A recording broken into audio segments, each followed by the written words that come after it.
자, 오늘 저는 고린도전서 1장 10절에서 31절의 말씀을 가지고 우리는 십자가 안에서 하나라는 제목으로 함께 은혜를 나누도록 하겠습니다.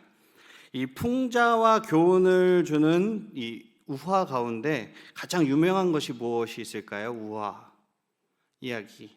아무래도 이솝 우화를 손꼽을 수 있겠죠. 여기 선생님들만 고개를 끄덕이시는 것 같아요. 네, 이솝 우화를 꼽을 수 있어요. 비록 허구이고 주인공도 주로 동물이 주인공으로 나오지만 배울 점이 참 많이 있습니다. 예를 들면 사자 한 마리가 소 4마리와 머무르는 이 들판이 있어요.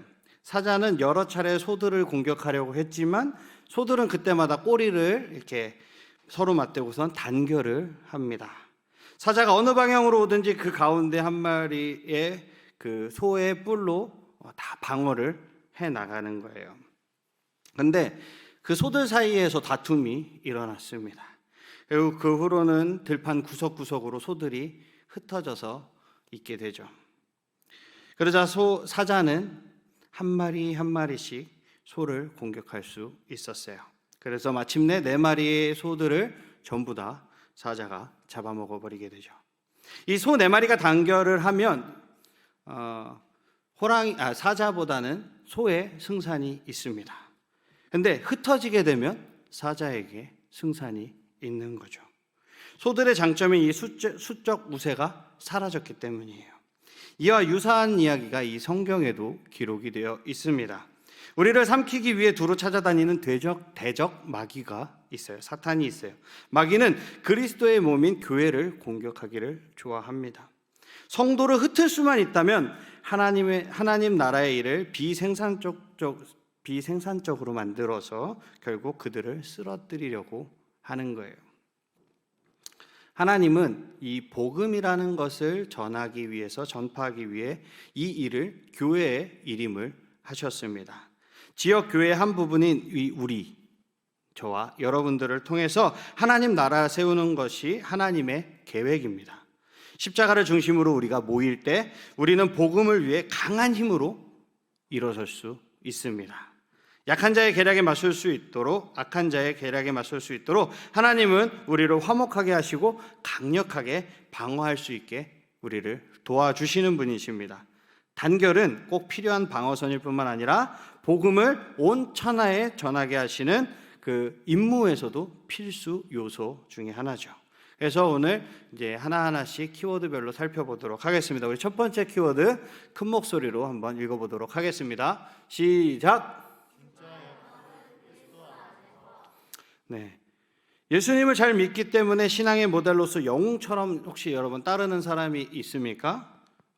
믿음의 영웅이 있는 것은 전혀 문제가 되지 않는 거죠. 아브라함이라든가 요셉이라든가 모세라든가 다윗 이렇게 여러 영웅들을 들 수 있을 것입니다. 바울도 그 고린도 교회를 비롯한 다른 교회들에게 자신을 주의 깊게 주시하고 자신의 행동을 모방하라고 격려를 합니다. 이 말이 도에 지나치게 하라는 뜻이 아니라 다시 말해서 우리는 주위의 영적 지도자들에게 너무 속박되지 않도록 주의를 하면서 자신의 행동을 따르도록 하는 거죠. 주변의 영적 지도자들을 그들이 맡은 역할 그 이상으로 바라보지 않도록 우리도 조심해야 되는 거고요. 우리가 인식하지 못할지라도 고린도 교회에서 그랬던 것처럼 우리도 영적 지도자를 어떻게 되는 거냐면 우상으로 섬길 수 있다라는 거예요.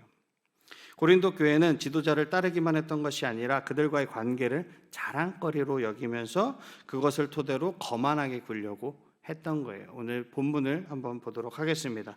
1장 10절에서 17절을 한번 읽어보도록 하겠습니다. 제가 읽어드릴게요. 형제들아, 내가 우리 주 예수 그리스도의 이름으로 너희를 권하노니 모두가 같은 말을 하고 너희 가운데 분쟁이 없이 같은 마음과 같은 뜻으로 온전히 합하라. 내 형제들아, 근로의 지편으로 너희에 대한 말이 내게 들리니 곧 너희 가운데 분쟁이 있다는 것이라. 내가 이것을 말하거니와 너희가 각각 이르되 나는 바울에게, 나는 아볼로에게, 나는 게바에게, 나는 그리스도에게 속한 자라 한다는 것이니 그리스도께서 어찌 나뉘었느냐? 바울이 너희를 위하여 십자가에 못 박혔으며 바울의 이름으로 너희가 세례를 받았느냐? 나는 그리스도와 가이오 외엔 너희 중 아무에게도 내가 세례를 베풀지 아니한 것을 감사하노니 이는 아무도 나의 이름으로 세례를 받았다 말하지 못하게 하려 함이라. 내가 또한 스데바나 집사람에게 세례를 베풀었고 그 외에 다른 누구에게 세례를 베풀었는지 알지 못하노라. 그리스도께서 나를 보내심은 세례를 베풀게 하려 하심이 아니요 오직 복음을 전하게 하려 하심이로되 말에 지혜로 하지 아니함은 그리스도의 십자가가 헛되지 않게 하려 함이라. 아멘. 그러니까 바울은 미성숙하고 다투는 지금 이 고린도 교회를 향해 편지를 쓰고 있는 거예요. 이 고린도 교회는 그때 당시에 신생 교회였어요. 새로 만들어진 막 세워진 교회였습니다. 이 교회를 사람 가운데 한 명이 바울이라는 사도 바울이라는 사람이었어요. 바울은 이 교회를 세우고 나서 18개월 동안 복음을 막 전했습니다. 그리고 교회를 섬겼어요. 근데 그 후에 그들이 이제 바울 일행이 떠나서 선교 여행을 가게 되었어요. 그러나 얼마 지나지 않아서 교회가 화합되지 못하고 이렇게 분쟁이 된다라는 소식을 바울이 듣게 된 것입니다. 우리 한 사람 한 사람은 퍼즐의 한 조각 부분이에요. 한 부분인 거예요. 그래서 어느 한 조각도 다른 조각과 똑같아요? 똑같지 않나요? 퍼즐은 다 다른 조각으로 모여져 있습니다. 그런 것처럼 우리는 다 똑같지 않고 홀로 모든 빈칸을 메울 수도 없어요. 우리가 서로 연합이 돼서 한 부분씩 맡아서 나아갈 때 하나의 큰 그림의 퍼즐이 완성이 되는 것입니다. 그러니까 다시 말하면 우리는 다른 사람 없이는 완성이 될 수 없는 존재라는 거예요. 그런데 고린도 교회 성도들은 각자가 원하는 방법대로 퍼즐을 맞추려고 노력을 한 것입니다. 그들은 영적 은사에 대해서도 어느 은사가 더 중요한지 막 싸우기 시작을 했어요. 그리고 자신이 원하는 지도자를 중심으로 막 몰려들었습니다. 자신의 무리와 다른 무리가 내가 더 낫다라는 것을 막 증명하려고 노력을 한 거예요. 하나님은 각 개인에게 필요하고 쓸모 있는 재능과 자원을 선물로 주셔서 더 큰 선을 위해서 사용을 하도록 원하셨지만 지금 이 고린도 교회 성도들은 그렇게 하지 못한 거예요. 은사와 자신이 가진 은사와 재능, 인기 있는 사람들의 인맥을 통해서 자신이 더 드러나고 자신이 섬기는 것이 아니라 자신을 섬기기를 바랬던 거죠. 복음을 기초로 한 단결은 쉽게 무너지지 않습니다, 여러분. 그러나 사람을 기초로 한 단결은 너무나도 쉽게 무너지게 되어 있어요. 여러 지도자가 있던 이 고린도 교회는 서로 화합되지 못하고 어떻게 되고 있습니까? 분열이 되고 있습니다. 이러한 모습을 많은 직원과 강력한 지도자로 구성된 오늘날의 교회로 볼 수 있는 모습이에요. 그런데 한 명의 지도자가 이제 있고 강한 리더십으로 이제 이끌고 가는 교회들도 있습니다. 근데 이것도 마냥 좋은 것은 아니에요. 이제 이것도 분명 위험한 것은 있습니다. 하지만 중요한 것은 복음은 변하지 않는다라는 거예요. 한 지도자를 중심으로 모여있는 교회든 여러 지도자로 모여있는 교회든 중요한 것은 복음은 변하지 않는다라는 거예요. 우리가 복음으로 단결만 되어 있다라면 우리를 복음은 버리지 않습니다. 복음은 우리로 하여금 우연으로든 고의로든 편을 만들려고 말하지 않는 거예요. 그렇기 때문에 우리는 오직 복음을 기초로 해서 여러분들 모여야 한다라는 것입니다. 그렇기 때문에 교회가 있는 거고 각 부서마다 예배가 있는 것입니다. 히터를 안 틀었는데도 오늘 사람이 많아서 그런가요? 저만 더운가요? 엄청 더워요. 그죠? 안 그래도 점심 먹어서 피곤한데 다들 입신의 경지에 들고 있어요. 지금 바울 같아요. 여기 나오는 자꾸 3층을 올라가는 것 같아요. 다들 눈이 반쯤 감겨 있어요. 자, 그럼 빠르게 두 번째 키워드를 보면서 이야기를 계속 이어나가도록 하겠습니다. 그렇다고 해서 제가 말씀을 빨리 끝내진 않아요. 할 거는 현실에 가까운 탄식의 소리가 지금 들려왔어요. 자, 우리 두 번째 키워드 읽고 말씀을 이어나가도록 하겠습니다. 두 번째 키워드 큰 목소리로 읽을까요? 시작! 미련한 십자가가 하나님의 지혜라니. 바울은 오직 그리스도 안에서만 하나 되는 것이 가능하다는 사실을 드러낸 후에 십자가의 탁월함을 보여주고 있습니다. 세상의 관점에서 볼 때 십자가는 말도 안 되는 거예요. 메시아의 증표를 찾고 있던 유대인들에게 메시아란 강력하고 확연한 방식으로 자신들을 구원해 줄 영광스러운 왕이었어요. 왜냐하면 이때 당시에 이스라엘은 어디에 속박되어 있었죠?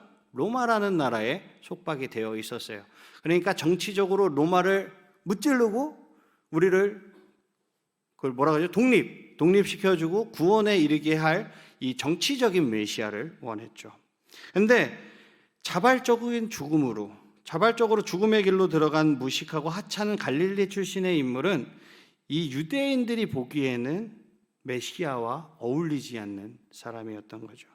그리고 지혜를 추구하던 그리스도인들은 당연히 이 예수님을 받아들일 수가 없는 거예요. 왜냐하면 십자가에 못 박히신 예수님은 전혀 지혜롭지 못해 보이기 때문이죠.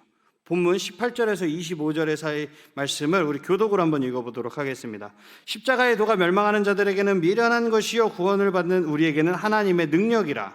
기록된 바 내가 지혜 있는 자들의 지혜를 멸하고 총명한 자들의 총명을 폐하리라 하였으니 지혜 있는 자가 어디 있느냐? 선비가 어디 있느냐? 이 세대의 변론가가 어디 있느냐?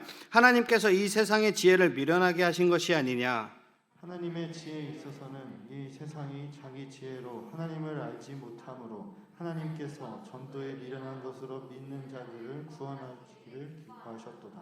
유대인은 표적을 구하고 헬라인은 지혜를 찾으나 우리는 십자가에 못 박힌 그리스도를 전하니 유대인에게는 거리끼는 것이요 이방인에게는 미련한 것이로되 오직 부르심을 받은 자들에게는 유대인이나 헬라인이나 그리스도는 하나님의 능력이요 하나님의 지혜니라.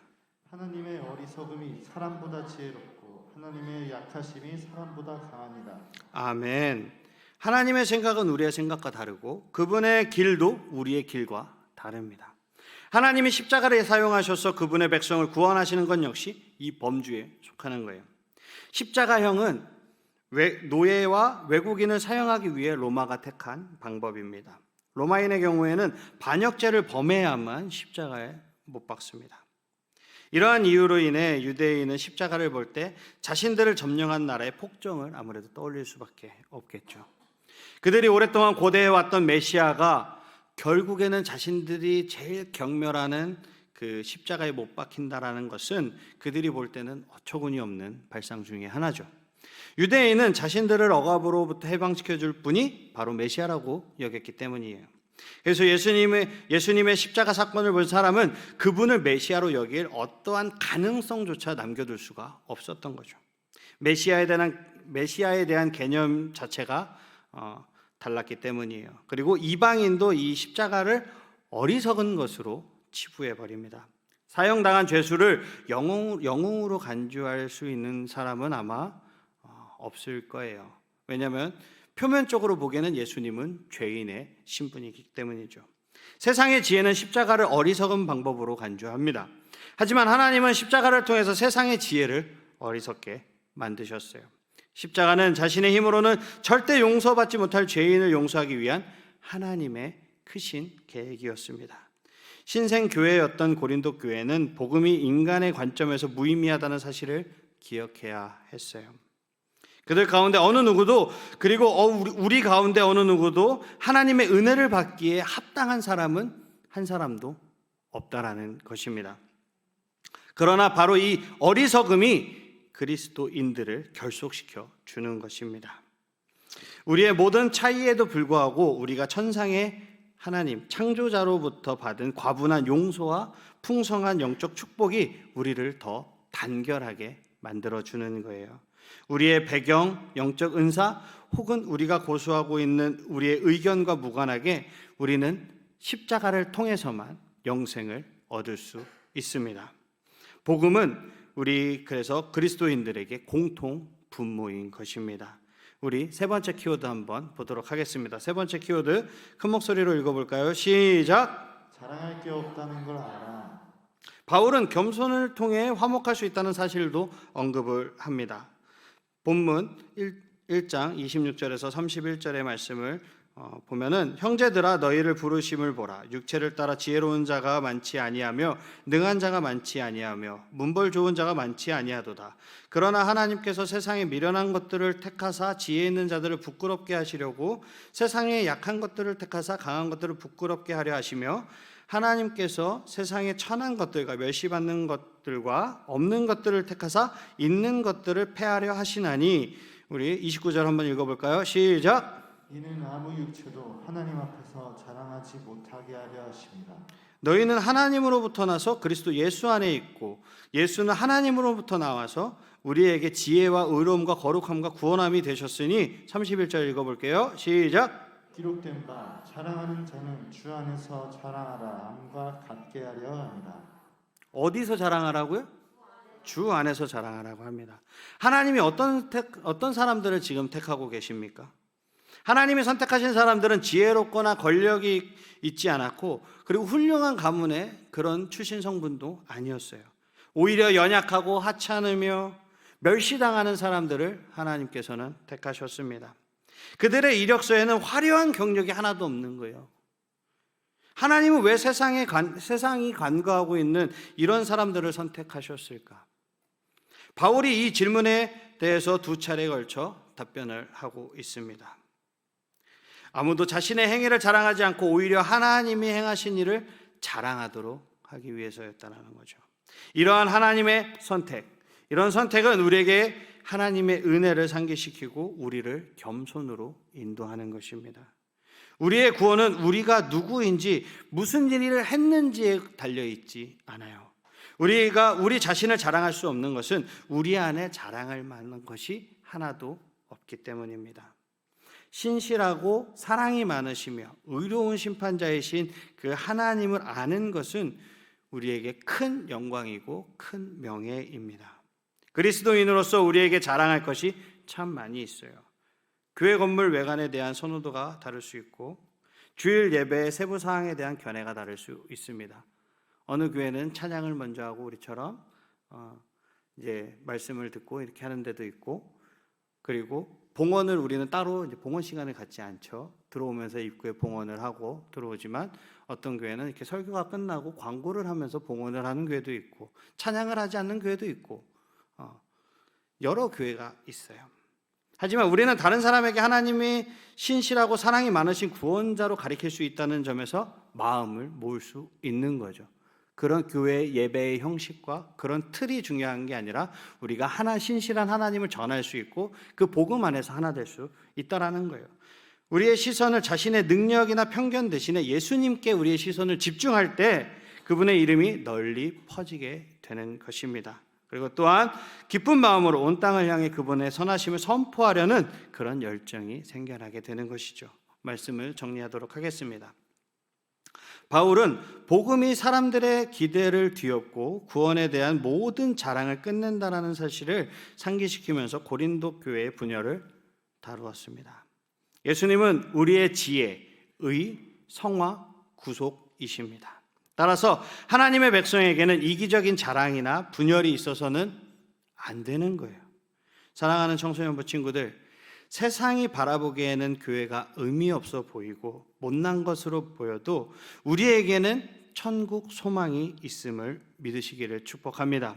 하나님께서는 세상의 잘남으로 우리를 높이실 것입니다. 하나님께서는 우리를 택하셔서 세상을 부끄럽게 만드실 것입니다. 한 주간도 이 말씀 붙들고 예수님이 나의 생명이시고 나의 모든 것 되시는 분이심을 고백하는 우리 사랑하는 청소년부 친구들이 되시기를 주님의 이름으로 축복합니다. 아멘. 우리 다 일어나시겠습니다. 모든 능력과 모든 권세 찬양하고 예배를 마치도록 하겠습니다. 사랑하는 청소년부 친구들, 신약 성경에서는 이 교회를 그리스도의 몸이라고 표현을 하고 있습니다.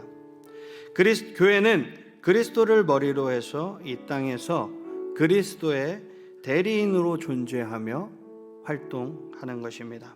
이것은 교회가 그리스도의 사역의 연장으로서 우리에게 대위임 명령, 너희는 모든 민족으로 제자를 삼아 아버지와 아들과 성령의 이름으로 세례를 베풀고 모든 민족에게 가르쳐 내게 지시한 모든 것을 가르쳐 지키게 하라라는 그 대위임 명령을 우리가 실행함으로써 그리스도께서 하신 일을 교회가 이루어 간다라는 것을 의미하는 거예요. 이에 더해서 교회를 그리스도의 몸으로서 묘사하는 것은 우리는 각 그리스도인의 서로 연결되고 있는 이 성장과 성화를 위해 서로 의지하는 것임을 보여주는 것입니다. 우리는 개개인 하나하나로 존재하지만 그리스도 안에서 서로 연합된 연합체인 것입니다. 이 말은 우리는 서로 연결되어 있는 하나라는 뜻이죠. 교회는 우리들의 연합 공동체입니다. 서로 누가 높고 누가 낮음, 이런 높낮음이 있는 것이 아니고 하나님 한 분을 섬기는 자녀로서 하나가 되는 것입니다. 오늘 말씀을 생각하시면서 기도하실 때 우리의 믿음이 세상의 것들에게 유혹되지 않도록 우리의 믿음을 붙잡아 주시옵소서. 세상은 우리를 조롱하고 핍박하고 억압할지라도 주님 한 분을 바라보는 신앙이 되게 해주세요. 십자가를 통하여서 우리의 삶이 더욱더 주님 앞에 나아가며 주님과 동행하는 삶이 되게 해달라고 우리 이 시간 합심해서 짧게 기도하도록 하겠습니다.